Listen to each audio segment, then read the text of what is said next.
La nouvelle de l'aveu de Simon s'est répandue dans tout le marché, plus vite qu'un incendie. Les commerçants ont fermé leurs boutiques, les clients chuchotaient, et les anciens secouaient la tête avec gravité. On disait que l'esprit de Boris avait parlé, que le balai de vengeance avait frappé, et que rien ne resterait caché. Certains évitent même le kiosque où Simon a tout avoué, comme si le sol y était maudit. Jean et Lucas sont pris par la peur. Jean reste prostré dans son lit, ne reconnaissant plus personne. Son regard est vide, lointain, comme s'il cherchait un visage que lui seul peut voir. Sa mère pleure à son chevet et lui demande « Jean, parle-moi, que t'est-il arrivé ?»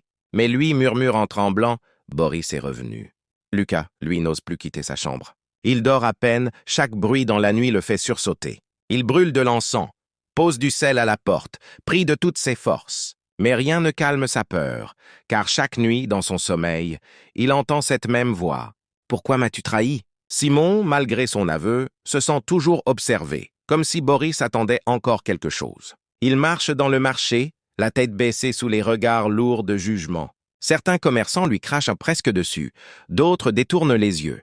Une femme murmure « Assassin !» Simon ne répond pas. Il sait qu'il mérite cette colère, mais une seule pensée le hante. La vérité est sortie, mais le pardon reste loin.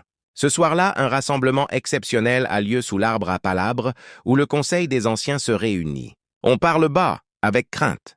Le balai de vengeance a été réveillé, l'esprit de Boris réclame repos. Un ancien prend la parole.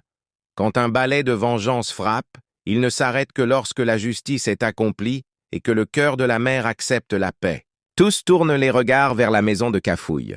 Une femme se lève et si elle refuse, un silence lourd s'abat. Tous connaissent son chagrin, tous savent qu'une mère brisée peut devenir plus puissante qu'un sorcier. Chez Cafouille, cette nuit de révélation, elle est assise sur son petit tabouret, tenant un balai miniature. La bougie projette des ombres dansantes sur les murs. Elle ne pleure plus. Ses yeux sont secs, mais chargés d'une détermination profonde.